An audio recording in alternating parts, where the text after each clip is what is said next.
In this video, I'm going to show you how to add a free trial in Stripe so your customers can try your product before purchasing. It's simple and only takes a few minutes. Let's get started.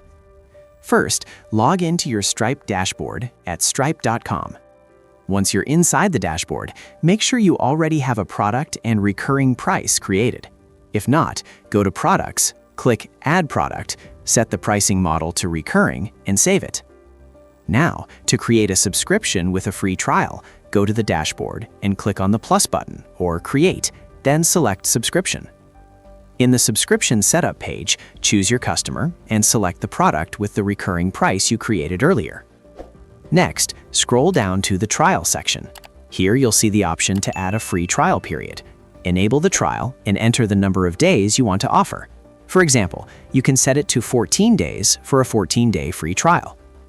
Below that, you'll see settings related to what happens if the trial ends without a payment method. You can choose whether to cancel the subscription automatically or pause it. Select the option that best fits your business model.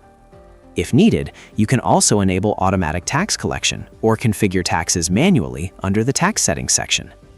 Once everything is set up, review all the details carefully and click Create Subscription. That's it. If this helped you out, please subscribe. It really helps me out as well. Thanks for watching, and I'll see you in the next one.